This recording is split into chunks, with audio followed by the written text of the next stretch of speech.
అంటే షుగర్ వచ్చింది, వచ్చిన వాళ్ళందరికీ కిడ్నీలు పోయినాయా, వచ్చిన వాళ్ళందరికీ గుండె జబ్బు వచ్చిందా, వచ్చిన వాళ్ళందరికీ పుండ్లు తగ్గలేదా, వచ్చిన వాళ్ళందరికీ కాళ్ళు తీసేశారా? 30 ఏళ్ళ నుంచి షుగర్ పేషెంట్లుగా ఉండి దున్నపోతులాగా పనిచేస్తున్న వాళ్ళు ఉన్నారు, అద్భుతంగా తిని తిరుగుతున్న వాళ్ళు ఉన్నారు, ఇనప మొక్కల్లాగా. వాళ్ళు గుద్దితే 2 రోజులు లేవమనం. అంటే నువ్వు విన్న మాటలను బట్టి నువ్వు ఏది రూపించుకుంటున్నావో నీ లోపల, నీ బాడీ ఆ షేప్లోకి వస్తుంది. నేను చెప్పినట్టు నీ విశ్వాసాన్ని నువ్వు రూపాంతరపరచుకో, దేవుని బట్టి ధైర్యం తెచ్చుకో, దేవుని వాక్యం చదువు, దేవుని వాక్యం చదివించుకో. నీకు ఓపిక లేకపోతే అది కూడా ఏం చదివించుకుంటావు? ప్రభు స్వస్థపరిచిన కార్యాలను చదివిస్తూ, ఆయన చేసిన అద్భుతాలు, పాత క్రొత్త నిబంధనలో ప్రభు చేసిన సూర కార్యాలు, అద్భుతాలు, సూచక్రియలు, మహత్ కార్యాలు విను విను విను విను విను. విశ్వాసం ఏర్పడింది. ఆ విశ్వాసం నీ శరీరములో, ప్రాణములో, ఆత్మలో కార్యం చేస్తుంది. కొడితే గట్టిగా, కొడితే గట్టిగా.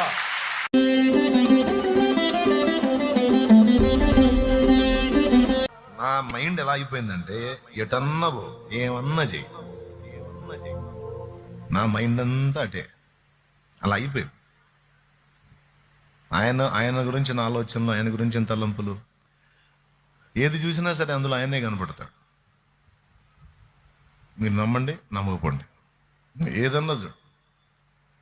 ప్రతి పరిస్థితిలో ఆయన్ని గుర్తించుట, ఆయన కార్యాలను తలపోయిట. నువ్వు వాహనంలో వెళ్తున్నా, నువ్వు మనుషులతో కూర్చున్నా, ఏం చేస్తున్నా సరే ప్రధానమైన అంశం ఆరంభం నుంచి ముగింపు వరకు ఆయనే అయి ఉంటాడు.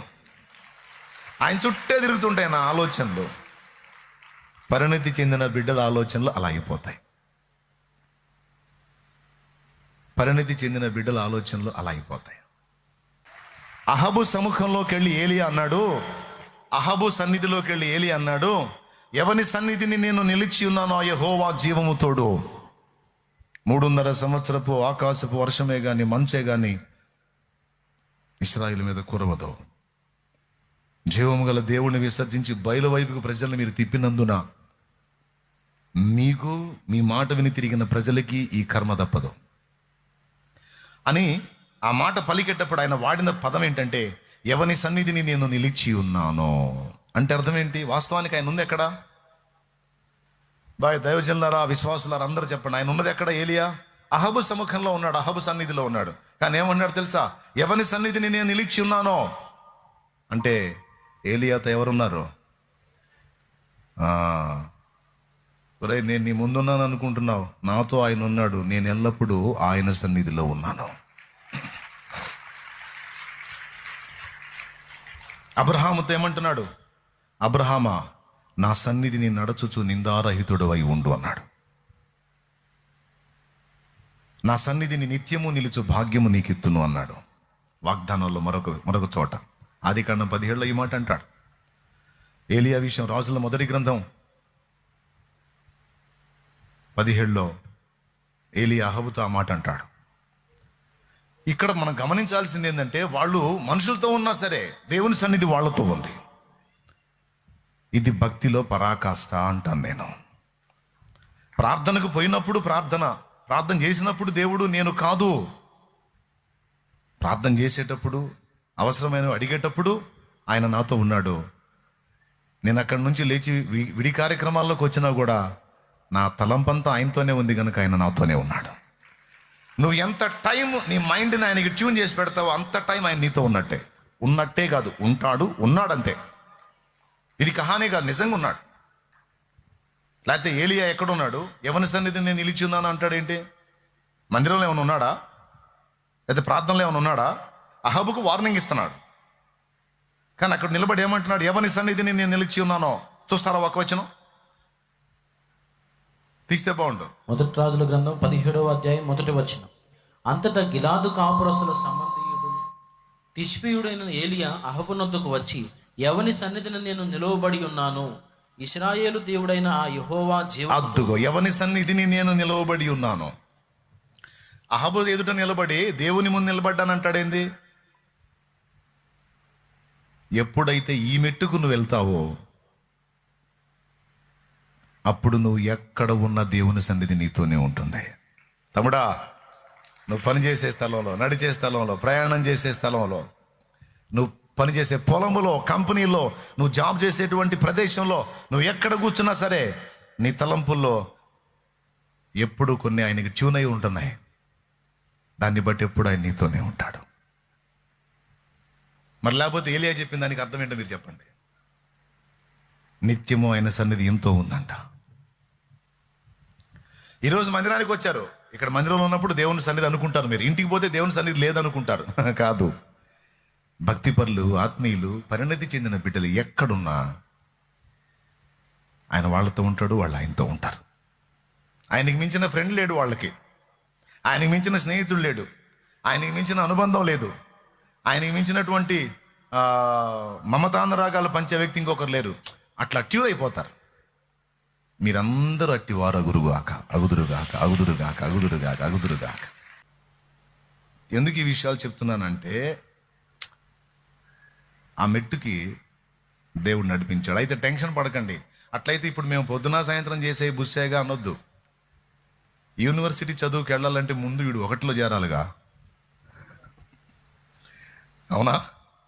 1లో చేరాలి కదా, ముందు ఎల్కేజీ, యూకేజీ, అరకేజీ, పావుకేజీ చదవాలి కదా. ఇవన్నీ చదివితే కదా. కాబట్టి మీరు చేసేదేం పిచ్చి పని కాదు. కానీ నేను అంటున్నాను, పరిణతి చెందండి. ఇంకప్పుడు ఎలా అయిపోతుందో తెలుసా? దేవుడి దగ్గరికి వెళ్ళి మొత్తుకోవటం, గందరగోళం చేయటం, గోలగోలు చేయటం ఏముండదు.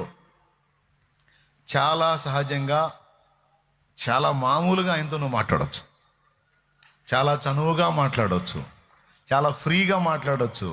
ఇక అప్పుడు నీకు ప్రార్థనా జీవితం, దేవునితో పయనం, దేవునితో నడక అనేది ఎలా ఉంటుందంటే ఒక మధురమైన, రమ్యమైన అనుభూతి లాగా ఉంటుంది.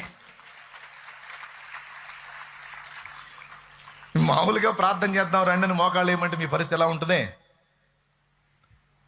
మామూలుగా నేను ప్రార్థన చేద్దాం రండి, మోకాళ్ళ మీద రండి అంటే, అయ్యా స్తోత్రం ప్రభా, స్తోత్రం ప్రభా. ఫస్ట్ మీ సమస్య గురించి అడుగుతారు, లేదా నేను చెప్పిన అడుగుతారు. తర్వాత ఏమడుగుతుంటారు తెలుసు మనసులో? ప్రభా అన్నాన్ని కంట్రోల్ చేయను ఆయన, స్తోత్రం. కాళ్ళు లాగుతున్నాయి, నడుములు వీగుతున్నాయి ప్రభా, కనికరించున్నా ఆయన, స్తోత్రం ప్రభా. ఇంకా దించితే బాగుండేసి, అబ్బా కాళ్ళు లాగుతున్నాయి.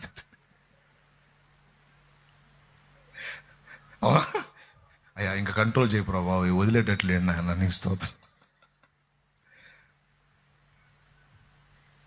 అలా కాకుండా ప్రార్థన అంటే ఏదో ప్రార్థనను ఒక ఏదో బాధ్యతలాగా ఏదో చేయాల్సిన ఒక కర్మలాగా చేయటం కాదు. యేసయ్య అలా చేయలే. అలా చేస్తే రాత్రంతా ఆయన ప్రార్థించడం గడిపినంటే ఎట్లా సాధ్యమవుతుంది? తండ్రి దగ్గరికి వెళ్ళి తండ్రి కార్యాలను తలపోసి తండ్రితో మాట్లాడి తండ్రి మాటలు తీసుకొని అట్లా వాళ్ళిద్దరూ మాట్లాడుకున్నారు. అందులో తండ్రి కొన్ని చెప్పాడు, కుమారుడు కొన్ని చెప్పాడు, ఇద్దరు సంభాషించుకున్నారు. ఆ రాత్రి తెల్లారిపోయింది. ఆ రాత్రి తెల్లారిపోయింది. యేసయ్య ప్రార్థన చూడండి, చాలా క్యాజువల్, చాలా సహజంగా ఉంటాయి. చూడండి మీరు, యాంత్రికంగా ఉంటాయని చూడండి. తండ్రి, నా మనవులు ఎల్లప్పుడూ వింటున్నందుకు నిన్ను స్తుతిస్తున్నాను, నీ కృతజ్ఞతలు చెల్లిస్తున్నాను. నీవు నా మనవులు ఎల్లప్పుడూ వింటావు, కానీ నీవు నన్ను పంపితో నా చుట్టూ ఉన్న వెళ్ళి తెలుసుకున్నట్లు ఈ కార్యం జరిగించు అని ఒక ముక్క చెప్పాడు. లాజరు బయటికి రా అనగానే చచ్చిపోయిన లాజరు బతికొచ్చి హాజరైపోయాడు. దేవునికి స్తోత్రం. అంతేనా? గెత్సెమనే తోటలో ప్రార్థన మీరు చూడండి, ఎక్కడన్నా చూడండి యేసయ్య ప్రార్థన. సిలువ మీద కూడా తండ్రి, నా దేవా నా దేవా నన్ను ఎలా చేయన్నాడు. చాలా సహజంగా, చాలా సింపుల్గా. ఇక ఆయన ప్రయాణంలో నడుస్తున్న కొలది ప్రతి చోట నా తండ్రి చిత్తం చేయడానికి వచ్చాను, నా తండ్రి నన్ను పంపాడు, నేను నా మహిమను వెతకట్లేదు, నన్ను పంపిన వాని మహిమను వెతుకుతున్నాను. ఇదిగో పరలోకమందు మీ తండ్రి ఉన్నాడు, ఆయన ఇలా చూస్తాడు, ఇలా చేస్తాడు అని ఆయన మాటలో తండ్రి, ఆయన పాటలో తండ్రి, ఆయన నడకలో తండ్రి, ఆయన పడకలో తండ్రి, ఎప్పుడూ తండ్రితోనే ఉన్నాడు.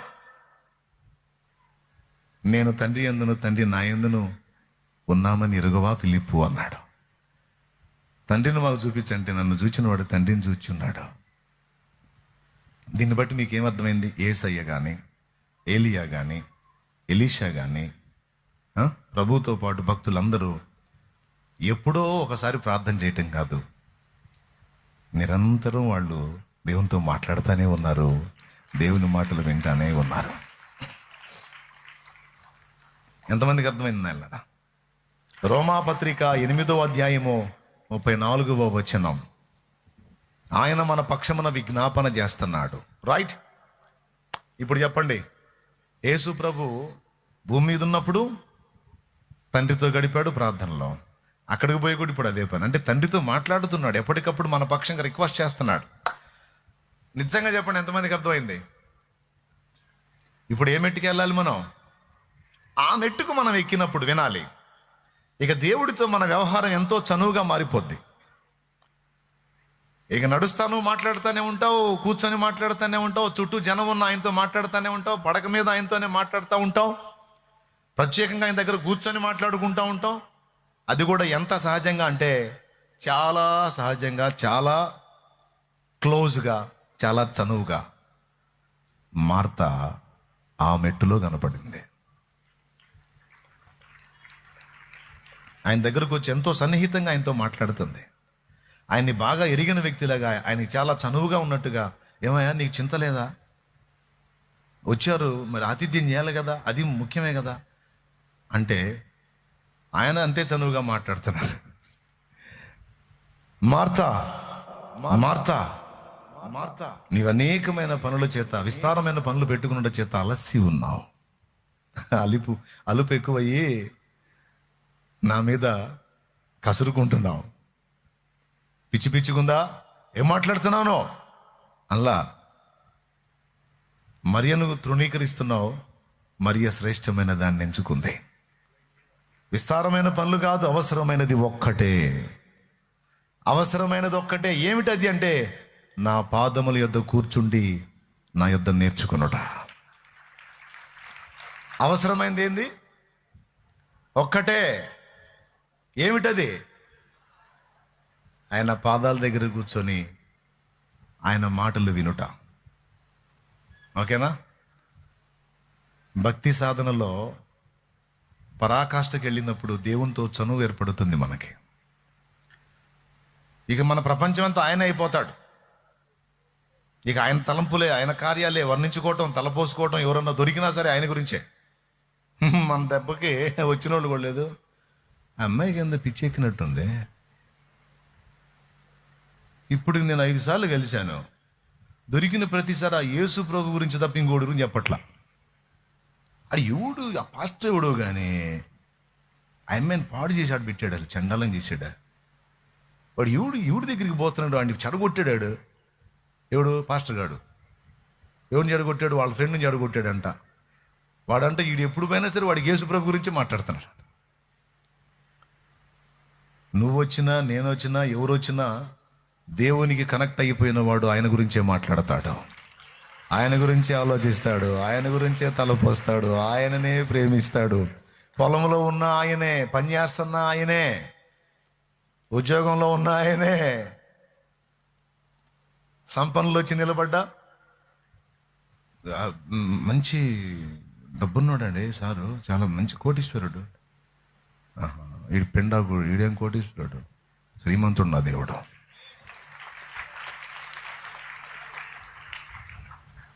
అమ్మో, చాలా పెద్ద పెద్ద బిల్డింగ్లు ఉన్నాయి సార్ ఈయనకి. అమెరికాలో బిల్డింగ్లు ఉన్నాయి సార్, అమెరికాలో హోటళ్ళు ఉన్నాయి సార్, అమెరికాలో రెస్టారెంట్లు.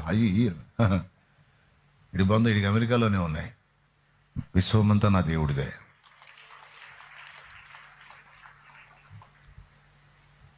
చాలా అందగాడు సార్, చాలా గ్లామర్ అండి. ఈమె చాలా అందగతే. అబ్బో, మామూలు సౌందర్యం కాదు. నీ బొందరా, నీ బొంద. ఈ అందమంతా కొంతవరకే, కానీ సర్వాంగ సుందరుడు నా దేవుడు. ఆయన సౌందర్యం ఉందో ఎవడు మనకి వస్తాడా? ఈ అన్ని వాడిపోయే పూలు, వసివాడని వాడు నా దేవుడు.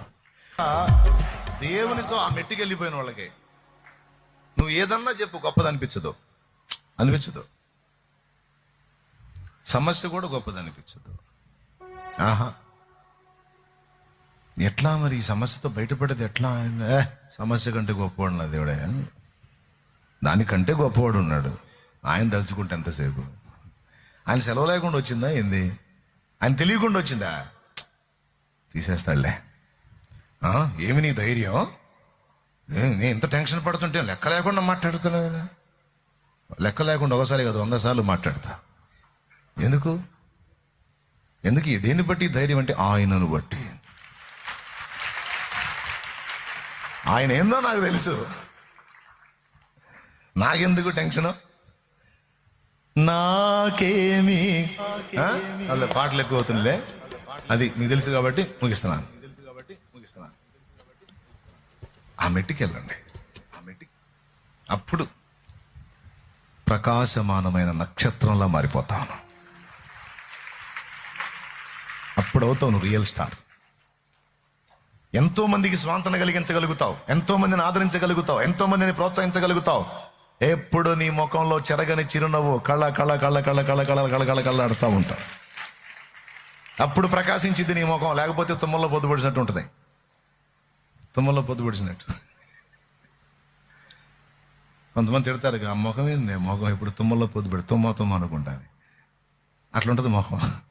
కానీ ఆయనను బట్టి నువ్వు నడుస్తూ ఉంటే, ఆయన సముఖంలో నువ్వు జీవిస్తూ ఉంటే, ఆయనతో లోతైన అనుబంధం నువ్వు కలిగి ఉండి ఒక ఎదిగిన పరిణతి చెందిన కూతురుగా కొడుకుగా నువ్వు రూపాంతరం చెందగలిగితే అనుభవం వేరబ్బా.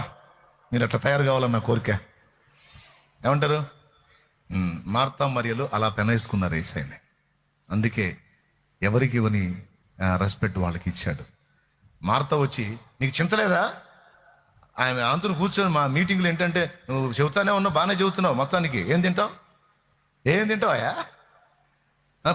పొద్దుస్తమానం చెప్పుకుంటూనే ఉంటావు నువ్వు, నీ కడుపు పట్టించుకోవు నువ్వు, నీ పరిస్థితి ఏంది? అది అవసరమే. మార్త ప్రేమ, మరి ఆయన కడుపు నింపాలి. ఆయన ఏమంటాడంటే, పిచ్చిదానా, నువ్వు పెట్టినా పెట్టకపోయినా నేను తినే ఆహారం వేరుగా ఉంది, నాకు నువ్వు ఏదో తిండి పెడితే దాన్ని బట్టి తృప్తి చెందేవాడిని కాదులే, కానీ నా మాట వింటే నాకు తృప్తి. బలి అర్పించుట కంటే సమీపించి మాట వినుట శ్రేష్టము.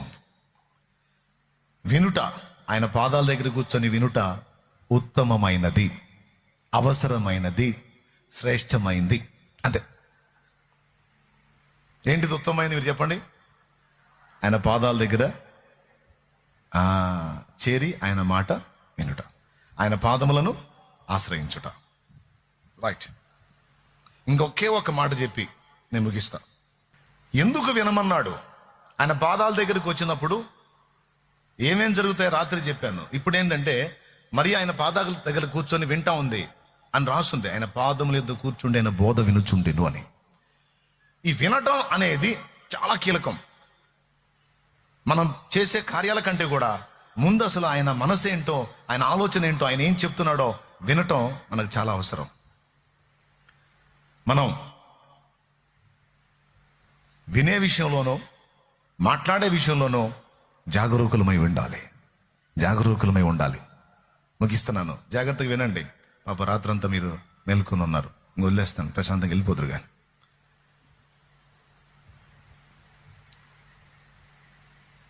వినే విషయంలోనూ మాట్లాడే విషయంలోనూ జాగరూకులమై ఉండాలి అన్నా. అందులో యేసయ్య దగ్గర ఎక్కువగా వినండి అన్నాను. మాట్లాడితే కదన్నా వినేది, అసలు ఆయన మాట వినపడితే కదన్నా వినేది. రైట్. యేసయ్య వినపడటమే కాదు, యేసయ్య కనబడతాడు. యేసయ్య మాట నీకు వినపడటమే కాదు, యేసయ్య మాట నీకు కనబడిద్ది కూడా బైబిల్లో. దేవునికి స్తోత్రం, హల్లెలూయా. ఎప్పుడన్నా, మెయిన్ విషయం మాట్లాడుతున్నాను, ఎప్పుడన్నా యేసయ్య తన బిడ్డలకి భయపడండి అని చెప్పాడా? ఏమని చెప్పాడు మీరు చెప్పండి, పెద్దగా చెప్పాలి. రైట్. ఎప్పుడైనా యేసయ్య తన బిడ్డల్ని నువ్వు నాశనం అయిపోతావు అన్నాడా? ఏమన్నాడు మరి? నిశ్చయముగా నీవు ఆశీర్వదించబడతావు. ఎప్పుడైనా యేసయ్య నీకంటే నీ శత్రువు బలవంతుడు అని చెప్పాడా? శత్రువు బలవంతుడు అయినప్పటికీ, ఇదిగో నేను నీకు తోడై ఉన్నాను, నేను అని జయించున్నాను పో అన్నాడు. ఎప్పుడు ఆయన నీతో జయమే మాట్లాడతాడు, ఎప్పుడు నీతో ఆయన ఆదరణే మాట్లాడతాడు, ఎప్పుడు భయపడొద్దు అని ధైర్యాన్నే మాట్లాడతాడు, ఎప్పుడు కృంగిపోవద్దు లే అని ప్రోత్సాహాన్నే మాట్లాడతాడు. ఎప్పుడన్నా యేసయ్య ఓటమి మాట్లాడా? ఎప్పుడన్నా అపజయం మాట్లాడా? పిరిగితనం మాట్లాడా? రోగాన్ని మాట్లాడా? స్వస్థతను మాట్లాడా?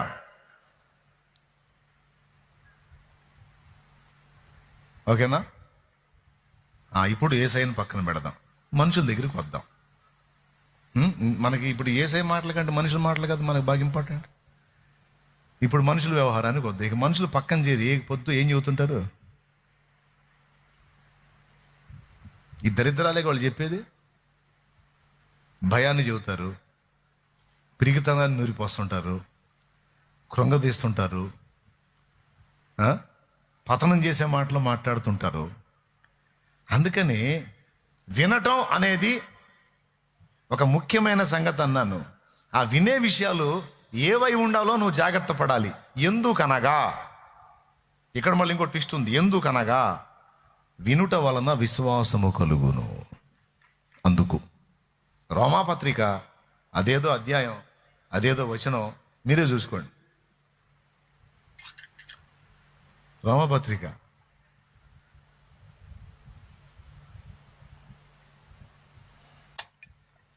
మీకు అంత సీన్ లేదులే కానీ చూడండి.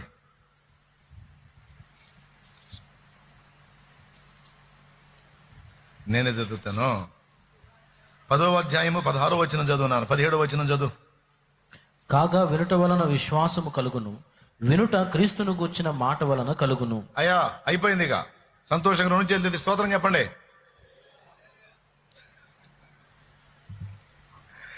వినుట వలన ఏం కలుగునన్నాను? నేనన్నానా? యేసయ్య అన్నాడు, వాక్యంలో చెప్పించాడా? ఓకేనా? రైట్. మీరు వినే విషయంలో జాగ్రత్త అన్నాను. ఇప్పుడు యేసయ్య మాటలు వింటారా, పనికిమాలిన వాళ్ళు మాటలు వింటారా? పనికిమాలిన వాళ్ళు మాటలు వింటే ఆ విన్నదాన్ని బట్టి విశ్వాసం ఏర్పడిద్ది. ఆ విశ్వాసం ఏర్పడిందంటే అదే జరిగిద్ది. అట్లా కాకుండా పరిశుద్ధుల మాటలు, విశ్వాస వీరుల మాటలు, యేసయ్య మాటలు నువ్వు ఎప్పుడు వింటున్నావు అనుకో, దాన్ని బట్టి విశ్వాసం ఏర్పడిద్ది, అది జరిగిద్ది. ఏమైనా అర్థమైందా? ఏం అర్థమైందో చెప్పండి ఒక మొక్క. ప్రతి చెత్తోడి మాటలు వినకూడదు. ఏంది? ప్రతి చెత్త మేడం మాటలు వినకూడదు. పిరిగితనం, అవిశ్వాసం, బలహీనత, కృంగుబాటు, దిగజారుడుతనం మాట్లాడే సోదరులను అసలు దగ్గరికి రానియకూడదు. అట్లాంటి వాళ్ళు ఉంటే డబ్బులు ఇచ్చి దండం పెడతాను, నా దగ్గరికి రావద్దురా, నీ కాళ్ళు పట్టుకుంటానని. వాడు నోరు తెరిచిన కాడి నుంచి అది అట్టయిపోయింది, ఇది ఇట్టయిపోయింది, అది పోతుంది, ఇది పోతుంది, ఏదో అయిపోతుంది అంటే గుండె దడొచ్చి బీపీ పెరిగిపోయి నరాలు చల్లబడి ఖచ్చితంగా పొద్దుస్తమానం ఈ దరిద్రపు మాటలు వింటున్నప్పుడు మనలో ఏం ఏర్పడిద్ది? వాస్తవంగా టెస్ట్ చేయించుకున్నప్పుడు షుగర్ అని వచ్చిందనుకో, ఆ ఒక్కటే వస్తే ఇబ్బంది లేదు.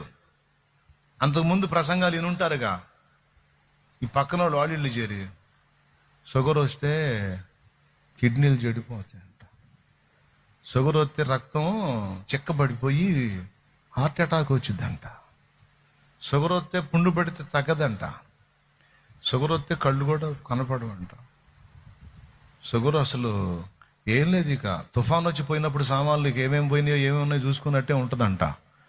షుగర్ వస్తే సామాన్లన్నీ ఖరాబ్ అవుతాయి అంట. సామాన్లు అంటే ఏంటి? గుండె, కిడ్నీలు, లివర్, ఊపిరితిత్తులు. తుఫాన్ వచ్చి ఇంటి మీద కొట్టి అవన్నీ కొట్టుకుపోతే పోయిన సామాను పోగా ఉన్న సామానే మనే అనుకున్నట్టు షుగర్ వచ్చానంట అలా జరిగిద్దంట. ఏమన్నమ్మా పాడు జబ్బు మా ఎదురు రాకూడదమ్మా అసలు. ఇట్లాంటి మాటలన్నీ విని ఒక విశ్వాసాన్ని ఏర్పరచుకుంటారు. అందుకే చెబుతున్న, ఏది వింటున్నావో జాగ్రత్త. నేను జాగ్రత్త కోసం అని వింటావు, మంచిదే. అంతటితో వదిలేసే సైకాలజీ అయితే ప్రాబ్లం లేదు. కానీ నువ్వు ఎలాంటి దానివి అంటే, ఎలాంటి వాడు అంటే, విన్నావు అంటే ఫీడ్ చేసుకుంటావు.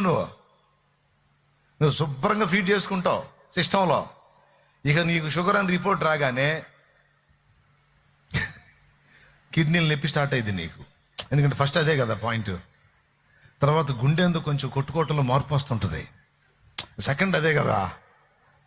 స్తోత్రం. చివరికి కాలు బొట్టనేళ్ళు అది మరి పుండుబడి తగ్గిపోకపోవటం, చివరికి లెక్కలో కాలు కూడా తీసేయాలిగా.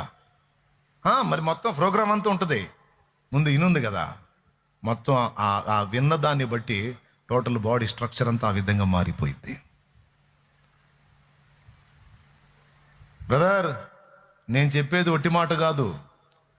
నువ్వేం వింటున్నావో జాగ్రత్త, నువ్వేం తీసుకుంటున్నావో నీ హృదయంలోకి జాగ్రత్త. వినుట అనేది ఒట్టి మాట కాదు. వినుటలో చాలా పెద్ద ప్రమాదం ఉంది, వినుటలో చాలా పెద్ద దీవెన కూడా ఉంది. పిచ్చి మాటలు, పనికిమాలిన మాటలు, పిరిగి పందల మాటలు, ధైర్యాన్ని కృంగదీసే మాటలు, మాట్లాడేటువంటి మాటలు నువ్వు తీసుకుంటే అది నాశన హేతు. విశ్వాసాన్ని బలపరిచి ప్రోత్సహించే దేవుని వాక్కు, దైవజనుల వాక్కు నువ్వు తీసుకుంటే దాన్ని బట్టి నీలో విశ్వాసం డిజైన్ అవుతుంది. ఫలితంగా ఆ ఫలాలు నువ్వు చూస్తావు. ఇప్పుడు చెప్పు, వింటావా సోదరుల మాటలో?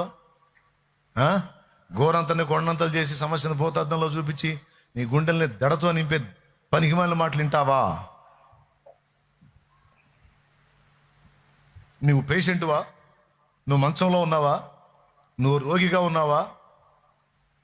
అట్లయితే నువ్వు ఒకటి చేయాలా, పరామర్శించడానికి వస్తారుగా, వచ్చి పెట్టుకొని నీ జబ్బేం జబ్బు నమ్మ, పాడు జబ్బు, ఇది వస్తే ఎంతే నమ్మ, మనిషిని పీల్చేస్తుంది. ఎట్టున్నాయా? అయ్యా ఏం కాదు అన్నా, బాగానే ఉంటాలే అని ఒక మాటని, తర్వాత పక్కన వాళ్ళు పక్కన ఇంకా ఉంటుంది, పనికి మళ్ళీ ఒకళ్ళు ఉండరు.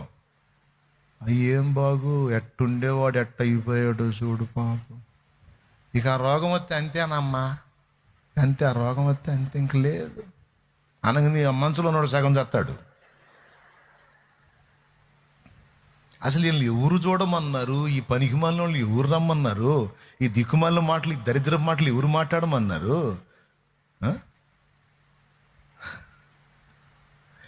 నీకు సూత్రం చెబుతా, అజ్జయ్. నువ్వు ఒకవేళ బెడ్ మీద ఉంటే పలకరించడానికి వస్తారుగా, వచ్చిన వాళ్ళందరికీ లేదు. మత్తయి సువార్త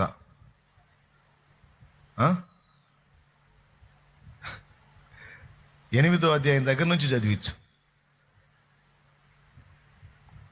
అయ్యా బాగున్నావా అనుకుంటా వస్తారా, బ్రహ్మాండంగా ఉన్నా కూర్చో అని చెప్పి కూర్చోబెట్టి బైబిల్ ఇదేంది అంటాడు. చదువు 8వ అధ్యాయం చదువు అంటే కుష్ఠరోగిని స్వస్థపరుస్తాడు. అందులో స్వస్థత స్వస్థత స్వస్థత, రోగుల్ని బాగు చేయటం, దయాలు వెళ్ళగొట్టడం, చచ్చిన వాళ్ళని లేపటం, ఈ కార్యాలయాలు ఉంటాయి. వచ్చినోడు కల్లా బైబిల్ ఇయటం, చదివియటం. ముందు నిన్ను నాశనం చేయకపోగా వాడికి పట్టిన దయ్యం కూడా వదిలిపోయింది. అర్థమైందా? వాడు నిన్ను పాడు చేయడు, పాడు చేద్దామని సాతాను చేత శోధించబడ్డాడు కూడా బాగుపడిపోతాడు.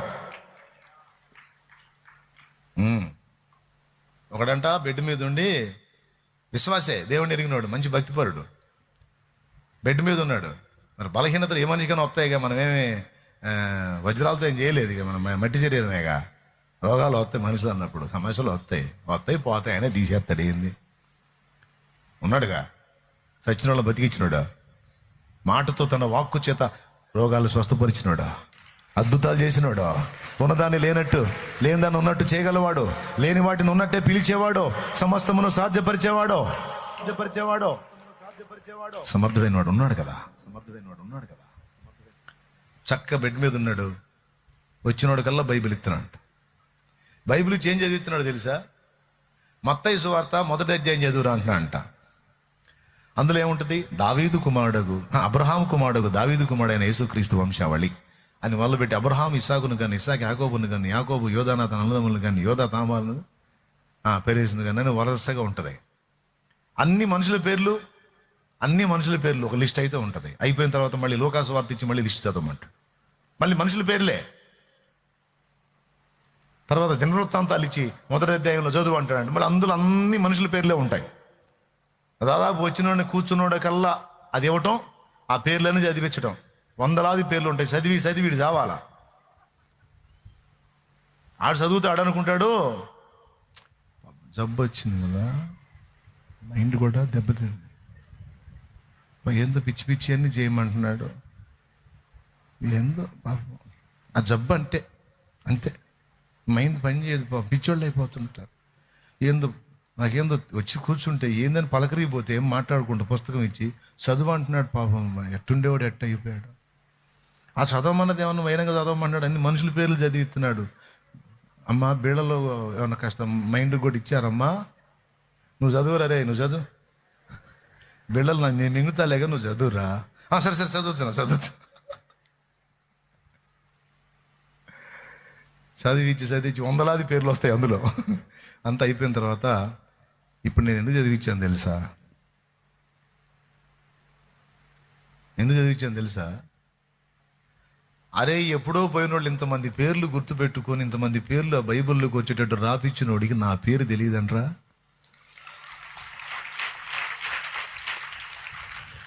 ఇంతమంది పేర్లు గుర్తుపెట్టుకొని రాయించి వాళ్ళ బతుకులన్నీ రాయించినోడికి నా బతుకు తెలియదా, నా పేరు తెలియదా?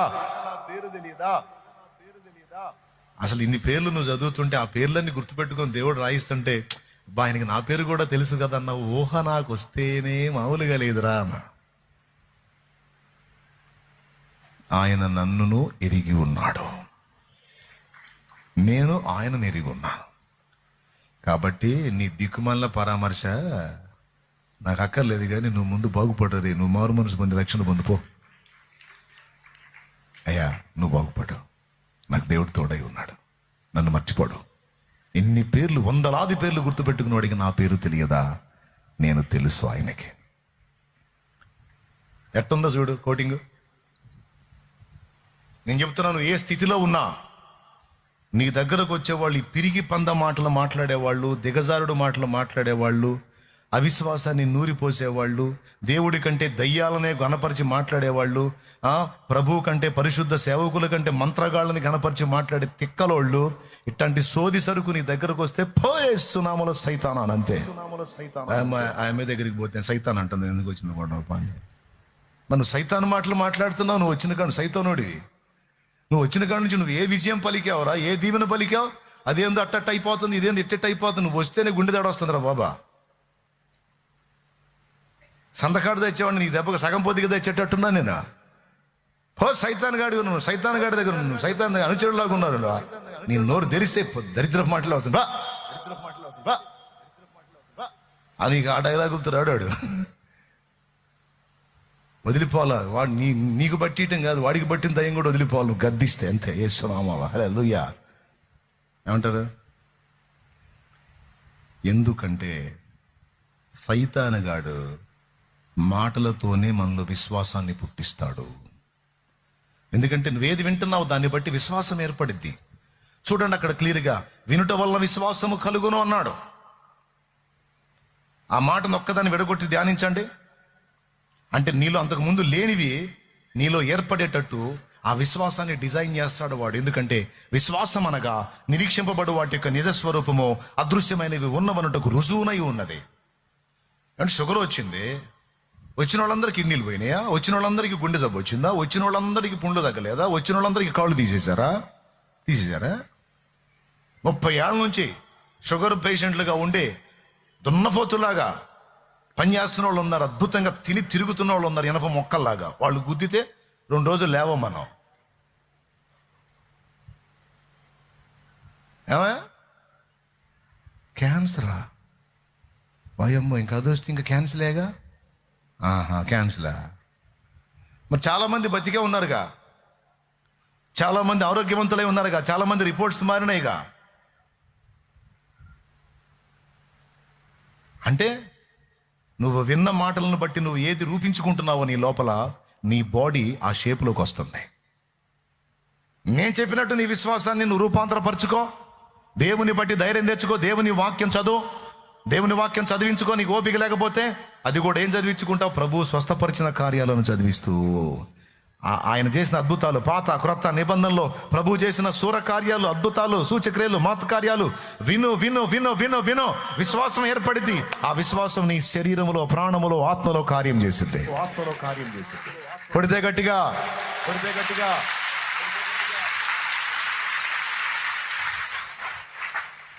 ఉద్దస్తమాన సోదోళ్ళ మాటలు, సోది మాటలు విని, వాళ్ళు ఇంట్లో వాళ్ళు కావచ్చు, బయట వాళ్ళు కావచ్చు,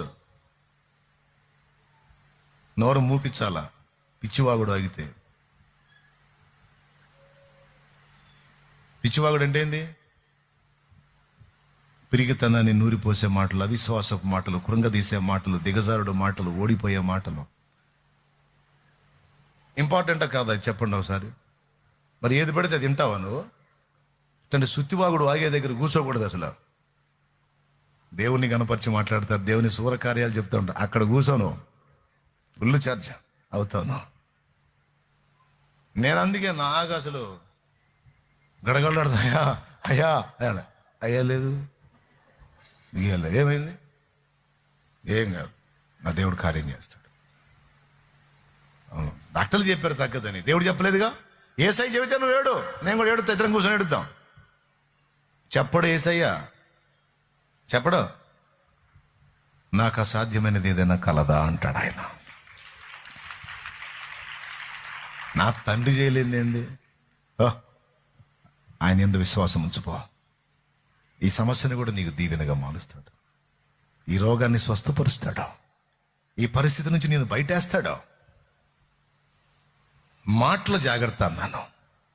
నువ్వు వినే విషయాలు జాగ్రత్తగా ఉండాలి. నువ్వు పలికే మాటలు కూడా అవతలి వాళ్ళలో ఒక పాజిటివ్ ఐడియాలజీ వచ్చేటట్టు, పాజిటివ్ ఆలోచనలు వచ్చేటట్టు నీ వాక్కు కూడా రిలీజ్ అవ్వాలి. నీ వాక్ ఎలా ఉండాలో తెలుసా? కృంగిన వాళ్ళని లేవనెత్తే వాక్కు.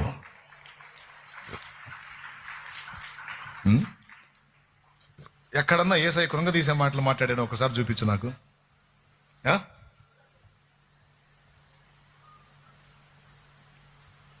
ఒక్క చోట చూపించండి ఎక్కడన్నా కృంగదీసే మాటలు, బలహీనపరిచే మాటలు, దిగజార్చే మాటలు, దరిద్ర మాటలు మాట్లాడాడని చూపించండి. నా తండ్రి, బంగారు తండ్రి, ఎప్పుడో తెరిచిన భయపడకుడి అంటాడు. రాజాయాజక పరిచర్యను చేయగా నన్ను పిలచితివే. రాజాయాజక పరిచర్యను చేయగా నన్ను పిలచితివే. కృంగిన వేళలో ఆదరి చేరి ధైర్యము నింపినావా. కృంగిన వేళలో నాదరి చేరి ధైర్యము నింపినావా. కాపరివై నడిపినావా, కాపరివై నడిపినావా. అలసిపోని కుమా, అలుపురా నీ కుమా.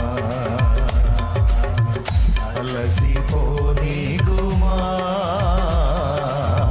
అలుపురా నీ కుమా. దేవునికి మహిమ. బలహీనుడు నీ ముందుకు వచ్చిన, నువ్వు బలహీనుడు, నువ్వు చేతగానుడు, నువ్వు దరిద్రుడు, నువ్వేం సాధించలేవా అనొద్దు నాన్న. తప్పులుంటే దిద్దు, లోపాలుంటే సరిచేయి, చేయాల్సిన అవసరమైన విషయాలు ఏమైనా ఉంటే చెప్పి చేయించు.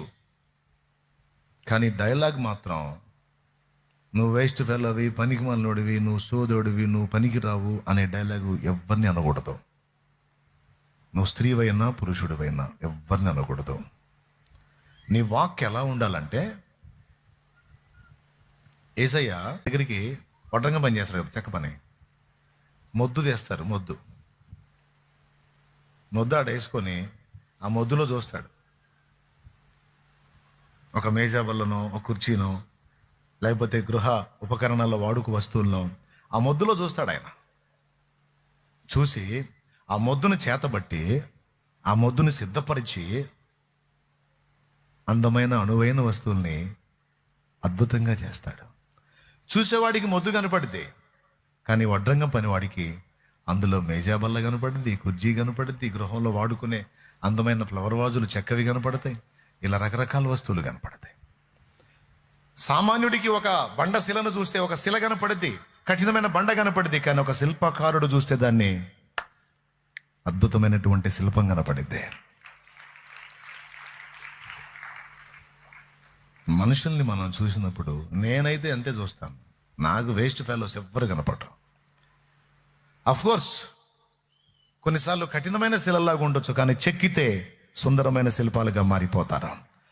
పనికిరాని మొద్దు వలె కనపడవచ్చు. ఆ మొద్దును కూడా లైన్లో తీసుకొచ్చి చిత్రీకబట్టి ముక్కలు చేసి సిద్ధపరిస్తే ఆ మొద్దు, పనికి మాలిన మొద్దే 10 మందికి ప్రయోజనకరమైన వస్తువుగా మారిపోయింది.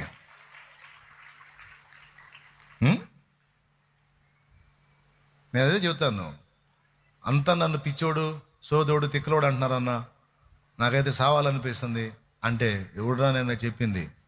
నువ్వు తిక్కలోడివి, పిచ్చోడు అంటే తిక్కలోళ్ళని పిచ్చోళ్ళని తయారు చేసే పిచ్చి పని దేవుడు చేస్తాడా? నిన్నన్నోడు పిచ్చోడు, నిన్నన్నోడు సోదోడు, నిన్నన్నోడు తిక్కలోడు, వాడికి అర్థమై సావాల నువ్వు. కానీ నీలో దేవుడు సిద్ధపరిచిన తలాంత ఒకటి ఉంటుంది నాన్న. అది వెలుగులోకి వచ్చినప్పుడు, దాన్ని లైన్లోకి తెచ్చినప్పుడు నీ విలువ జగమంతుడికి తెలిసింది. భయపడవాకపో. ఈరోజు లైట్ వెలుగుతుంది, బల్బు. ఎన్నిసార్లు చెప్పినా సరే సూపర్గా సెట్ అయ్యే ఎగ్జాంపుల్ అదే. థామస్ ఆల్వా ఎడిసన్ తల్లి, అమ్మంటే ఆమె. చెవుడు పాపం ఆయనకి. చదువు చెప్పడానికి వల్లగాల టీచర్స్కి చిరాకు పుట్టి దండం పెట్టి చీటీ రాసి పంపించారు. మీ ఓడికి చదువు చెప్పడం అంటే మా వల్ల కాదు. ఈ స్కూల్లో చాలామంది ఉన్నారు కానీ వీడంత సోదోడు ఇంకొకడు లేడు. వీడికి వినపడదో, చెప్పినా అర్థమై సావదు. ఈ పిచ్చోడికి చదువు చెప్పటం మా వల్ల కాదు, నువ్వే చెప్పుకొని రాసిచ్చారు. ఆ చీటీ తెచ్చి తల్లికి ఇచ్చాడమ్మా, మేడం ఇది ఇచ్చింది చూడు అని. చదివింది, ఏడుపు వచ్చింది. తన బిడ్డ అవిటితనానికి, బలహీనతకి ఏడుపు వచ్చింది. దుఃఖపడుతున్న తల్లిని అడిగాడమ్మా, ఇంక ఏంటమ్మా ఏడుస్తున్నా? ఏం రాశారమ్మా, ఏమైందమ్మా అని. అప్పుడేముందో తెలుసా? నీ కర్మరా, ఇది నీ కర్మ కాదు నా కర్మ, దరిద్రపోడా. ఆ చెవిటి రోగం నీకెందుకు వచ్చి చచ్చిందిరా? ఇదంతా మన కర్మరా, ఇదంతా మన దరిద్రం రా అని పనికి మళ్ళీ మాటలు మాట్లాడాల. దరిద్ర మాటలు, ఏడుపు కొట్టి మాటలు మాట్లాడాల. దగ్గరికి తీసుకొని ముద్దాడే, నానా నువ్వు పెద్ద మేధావంట, నువ్వు చాలా జ్ఞానవంతుడు అంట. చూడు, తన వాక్కును ప్రయోగించి ఆ కఠిన శిలను ఒక శిల్పంగా మార్చడానికి మొదటి దెబ్బ కొట్టింది అమ్మ. ఆ తిక్కలోడిని, ఆ పిచ్చోడిని, ఆ చెవిటోడిని, ఆ అరబంధురాన్ని, ఆ మాలోకాన్ని మేధావి అన్నది అమ్మ. నేను చెప్తున్నాను, థామస్ ఏమన్నా తెలుసా? లోక మొత్తానికి అప్పటి నా స్కూల్కి నేను జీరోరా, కానీ ఆ స్థితిలో కూడా మా అమ్మకి నేను హీరో. మా అమ్మకి నేను హీరోలా కనబడ్డాను. నేను చెబుతున్నా, లోక మొత్తానికి నువ్వు పిచ్చిదానివి కావచ్చు, కానీ నీ తల్లికి నువ్వు గొప్పదానివే. నా తమ్ముడు, నీ తల్లికి నువ్వు హీరోనానా? అలా చూసుకుంటుంది అమ్మ. థామస్ ఆల్వా ఎడిసన్ తల్లి అలా చూసింది. ఆ మాట మాట్లాడింది, ఆ వాక్కు ప్రయోగించింది. ఎందుకంటే ఆమె పనికి మాలింది కాదు, క్రీస్తు యేసునందు విశ్వాసం ఉంచిన వనిత ఆమె. విశ్వాస యోధురాలు ఆమె తన బిడ్డ నైపుణ్యాన్ని బట్టి మాట్లాడాల, తన దేవుని బట్టి మాట్లాడింది. నువ్వు మొద్దువే కావచ్చు, ఈ మొద్దులో నుంచి కూడా ఒక అందమైనటువంటి ఆకారాన్ని తీసుకురాగలిగిన దమ్ము నాకు లేదు, నా దేవుడికి ఉంది. నిన్ను చేస్తాడు నాన్న. అది ఆయన తల్లి. దాదాపు ఆయనలానే ఉంది ఆమె కూడా, కాదు ఆయన అవలాగున్నాడు. చివరికి ఏమైందో మీకు తెలుసు. వీడికి చదువు చెప్పటం మా వల్ల కాదని ఇంటికి పంపించబడిన ఆ థామస్ ఆల్వా ఎడిసన్ అనే వాడి ద్వారానే బల్బు కనుగొనబడింది. అదొక్కటే కాదు, చాలా కనుక్కున్నాడు ఆయన. అందులో బాగా గుర్తింపబడింది, ప్రపంచ ప్రఖ్యాతి గంచింది బల్బ్. చూడండి, ఇప్పుడు ఏమర్థమైంది చెప్పండి? మనం మాట్లాడితే ఎలా ఉండాలి తెలుసా? కృంగిన వారు లేవనెత్తబడేటట్టు ఉండాలి. సాధించలేను, నా వల్ల కాదన్నోడిని కూడా ధైర్యపరిచి, నానా నువ్వు సాధించగలవు నానా, నువ్వు చేయగలవు నానా. అన్నా నేను బలహీనుడు నాన్న, నా వల్ల ఇచ్చోడా, బలవంతుడు అవుతావు నువ్వు, దేవుడు నీకు తోడై ఉన్నాడు, నిలబెడతాడు నాన్న నీకు. లేదన్నా నాకు జీవితం అన్నదన్నమాట. నా తండ్రి నీకు లైఫ్ ఇస్తాడు, అద్భుతమైన జీవితం ఇస్తాడు. నీ మాట ఎలా ఉండాలి తెలుసా? నీ బిడ్డల విషయంలోనైనా, నీ తోటి వారి విషయంలో, నీ దగ్గరికి ఎవరు వచ్చినా, వాళ్ళు చిన్నోళ్ళైనా పెద్దోళ్ళైనా, నా సోదరి నా సోదరుడా, మన వాక్య ఎలా ఉండాలో తెలుసా? అసమర్థులను సమర్థులుగా చేసే వాక్కు ఉండాలి. బలహీనుల్ని బలవంతుల్ని చేసే వాక్కు ఉండాలి. కృంగిన వారిని లేవనెత్తే వాక్కు ఉండాలి. పిరికి వారికి, భయస్థులకు ధైర్యాన్ని రేకెత్తించే వాక్కు మన నోట ఉండాలి. అందుకే మీరు ఏం వింటున్నారో, ఏం పలుకుతున్నారో జాగ్రత్తగా చూసుకోండి. ఎందుకంటే ఒక్క మాట, పాప ఇంత కష్టపడి బల్బు కనుక్కున్నాడు కదా, ఈయన ముగిస్తున్నానులే. ఇంత కష్టపడి బల్బు కనుక్కున్నాడు కదా, 1000 సార్లు ట్రై చేసి, 1000 సార్లు ప్రయోగం చేసి, 1000 సార్లు విఫలమయ్యి, చివరికి ఫైనల్గా 1000సారి సక్సెస్ అయింది అనుకోండి. నిజంగా అన్నిసార్లు ఒకరిని పిలిచి ఈ బల్బు పైన పెట్టిరా అన్నాడంట. రెడీ అయిన బల్బుని వాడు తీసుకొని వెళ్తా మెట్ల మీదకి వెళ్ళి జార విడిచాడు. అది పడి పగిలిపోయింది. మళ్ళీ దాన్ని రెడీ చేయాలంటే 24 గంటల టైం పట్టింది. ఒక్క మాట కూడా వాడు అనలేదంట. పగిలిపోయినందుకు వాడు తల ఉంచుకొని గడగడలాడుతూ నిలబడితే, ఏంటి ఏం తల దించావేంది, ఇంకొకటి రెడీ చేద్దాంలే, భయపడవాకు. అసలు ముందు ఫార్ములా అర్థమైంది కదా, అట్లాంటివి ఏమైనా చేయొచ్చు, భయపడవాకు, ప్రశాంతంగా ఉండని తన తోటి వారికి పురమాయించి 24 గంటలు మళ్ళీ బల్బు రెడీ చేయించాడట. 24 గంటలు పని చేయించి మళ్ళీ బల్బు రెడీ చేసి మళ్ళీ వాడినే పిలిచి పోయి పెట్టిరా అన్నాడంట. ముందు ఇచ్చిందే పగలగొట్టి చేతర చేశాడు. కష్టపడి 24 గంటలు రెడీ చేసిన వాళ్ళు ఇప్పుడు తిట్టుకోవడం మొదలుపెట్టారు. ఇదేం దీనికేం పిచ్చెక్కిందా? ముందు పగలగొట్టాడు వాడు, మళ్ళీ వాడి చేతికి ఇస్తున్నాడు ఏంది? అతడు అన్నాడు, సార్ నాకొద్దు, ఎవరికన్నా ఇవ్వండి, నేను పగలగొడతాను. ఎవడు చెప్పాడు పగలగొడతావు? అప్పుడు ఏదో నీకు అర్థం కాక అలా వెళ్ళావు. ఏం కాదు పో, నువ్వు సెట్ చేస్తావు పో, నువ్వే తీసుకెళ్ళాలి, ఇంకెవడికి ఇవ్వను, నువ్వే తీసుకెళ్ళాలి ఇది అన్నాడు. అప్పుడు అది తీసుకొని విజయవంతంగా తీసుకెళ్ళి అక్కడ పెట్టొచ్చాడు. అప్పుడు పక్కన వాళ్ళు అన్నారు, సార్ 24 గంటల కష్టం, అది ఎంత రిస్క్ చేసాం అందరం, ఒకసారి పగలగొట్టినట్టుకి మళ్ళీ మీరు ఇచ్చారు అంటే ఆయన అన్నాడు, బల్బు పగిలితే 100, 1000, 1,00,000 కూడా చేసుకోవచ్చు, కానీ వాని మనసు కృంగింది. వాడు ఆత్మన్యూనత భావంలోకి వెళ్ళాడు, తాను అసమర్థుడు అనుకుంటున్నాడు. అది వాడి హృదయంలో స్థిరపడిందంటే వాడి నిండు జీవితం బలైపోయింది. కాబట్టి నేను అసమర్థుణ్ణి అన్నోడి చేతనే సమర్థవంతమైన పనులు చేయించి వాడిని నిలబెట్టాలి. బల్బు పగిలితే 100 చేసుకోవచ్చు, కానీ వాడి మనసు పగిలిందంటే వాడి లైఫ్ మొత్తం పోయిద్ది.